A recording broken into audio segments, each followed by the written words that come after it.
Hi guys, Olive here today to do the All About the Reading book tag. This tag was created by Miriam from Between Lines in Life. Before she even had her booktube channel, she created this tag on her blog. I will link that blog post where she created this tag as well as her booktube channel down in the description box below. No one tagged me to do this, I just basically do older tags for a living. So here we go. The first question is a multiple choice question, and that is, what do you look for most when you pick up a book? A beautiful writing style. B, a character-driven story, or C, a plot-driven story. I mean, ideally, it would have a combination of all three, but if I had to choose one, I would go with plot. I need things to happen. I like slow, thoughtful books, but if something doesn't happen, you've lost me.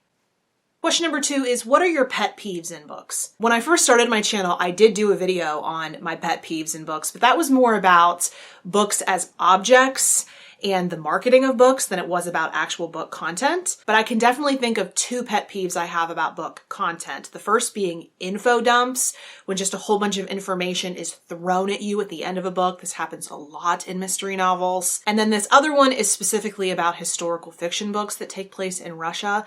I absolutely detest when historical fiction books insinuate that any member of Nicholas II's family survived Ekaterinburg in 1918. I don't know why people keep thinking it's cute to use that tragedy as a plot device, and always in the exact same way, always by insinuating that someone survived. If you're going to write a historical fiction book about it, why not have a different take on that tragedy? Why not put us in the eyes of one of the executioners? That would be gruesome, but at least it would be new. Those are the 2 that I can think of, but I am sure I would have many more if I sat down and thought about it. Perhaps that should be its own video. Moving on to question number 3, if you could print one quote on your wall, which one would it be? Well, obviously I really like that little snippet from Margaret I by Danielle Dutton, "Oddity is fodder for talk."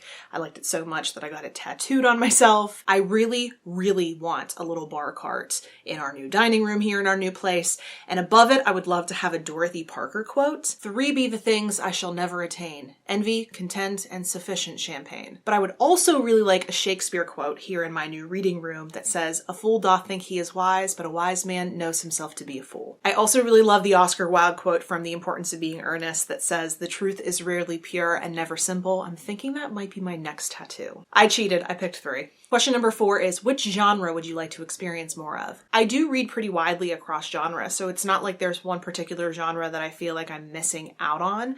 But I have been more interested lately to read some romance. My friend Sabrina from Steakachino, as well as Deboki from Okie Dokie Boki, have both given me some advice about where to start with romance, some things to look out for, everything that can be found within that genre, basically. I enjoy a good romance, and I have zero snobbery about the genre, so maybe I'll get started one of these days. Question number 5 is, was there ever a movie adaptation that you liked better than the book? Yes, there were actually 2 that I preferred to the book. I much preferred the 2008 BBC miniseries of Sense and Sensibility to Jane Austen's classic. Sense and Sensibility was the first Jane Austen novel that I had ever read, and I liked it just fine, although Marianne annoyed the living crap out of me, but I just found the miniseries more entertaining. It was easier for me to connect with the characters on the screen. I also much preferred the Princess Bride movie to the book. The book is good, but the movie is great. Question number 6 is, if one of your favorite books would be adapted or get a new adaptation, what book would it be and what role would you like to play? In my limited time spent as an actress, I very consistently played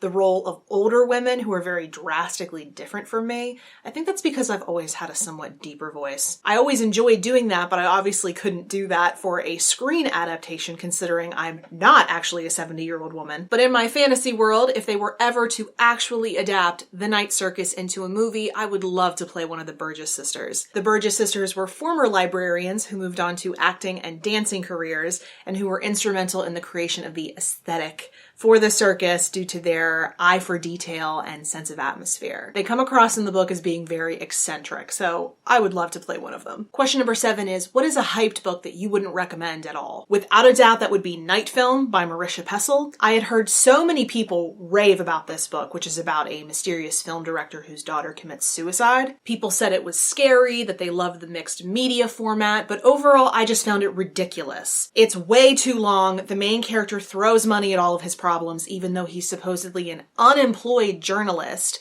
Is he like a drug dealer on the side or something? How can he even afford to live in New York City, let alone pay a bunch of people off to get information while he's chasing a side story that is not guaranteed to generate any kind of income at the end of it? I realize that people read for escapism, but I cannot suspend disbelief that much.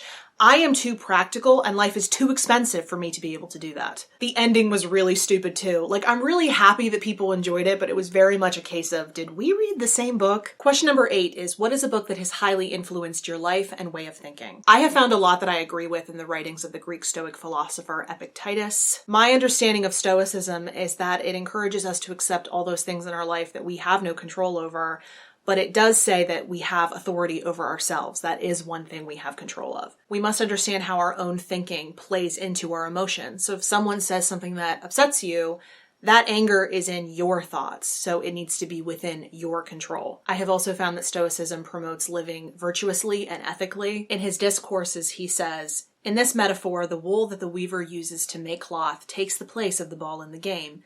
That is, whatever material comes our way, it is our duty to make proper use of it, and if possible, make it into the best thing of its kind as we can." That is very much how I try to live my life, to be as accepting as I possibly can of anything that comes my way, trying to make the most of everything that comes my way, and being fully in control of my emotions and thoughts. Question number 9 is, are you a fan of rereading books, and do you do it often? I do really love rereading books, but unfortunately, I don't do it that frequently. I have a nasty habit of convincing myself that it's not as worth my time to pick up a book that I've already read than it is to pick up a book that I've never read, because there are so many books out there that I want to read. I try to shake myself out of that feeling because there is so much value in going back to a book that you've read previously. You can get so much more out of it in subsequent readings. It is for that reason that I reread my favorite book of all time, Rules of Civility by Amor Towles, every June, which is coming up soon, and I absolutely cannot wait. And there are at least 2 other books that I am planning to reread this year, so I'm trying to get better at it. Question number 10 is, what book title could easily be the title of your life? That would be one that I read for Nonfiction November a couple years back, and that's You Don't Have to Like Me by Alita Nugent. And I don't mean that in a confrontational way, like screw you if you don't like me.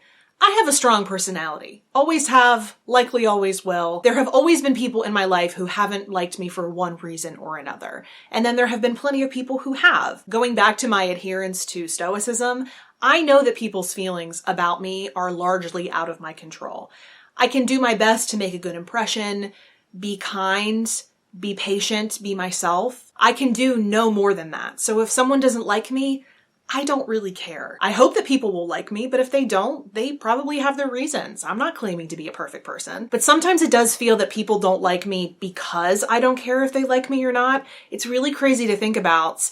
But you take people's power away when you no longer value their opinion on who you are. People place a lot of weight in their own opinions on others and think that other people should care. Meanwhile, I don't assume that anyone cares about my opinion on them. I don't think it has any weight in anybody else's life. Those are my feelings and my feelings alone. But I feel like a lot of people don't understand that there are going to be plenty of people in this world that just aren't for you. You can dislike them and not be enemies. It's just you don't get along with them. This tag is getting really philosophical here at the end. Let's move along. The last question, question number 11, is what book should be required reading for everyone? Generally, I really don't care for the notion of required reading. I don't think there is a one-size-fits-all kind of book. I think everyone could read the same book and take vastly different things out of it based on what they're bringing into the experience. But books that I think a wide variety of people could gain something from, the first would be Quiet, The Power of Introverts in a World That Can't Stop Talking by Susan Cain, Nickel and Dimed by Barbara Ehrenreich, The Beauty Myth by Naomi Wolf, and The Power of Habit by Charles Duhigg. All nonfiction, as I do. So that was the All About the Reading tag. I'm not going to tag anyone considering that this is an older tag, but if you are interested in doing this, consider yourself tagged. I'm tagging you. If you have any comments or questions about anything you've seen in this video or anything in general, you can put it either in the comment section below,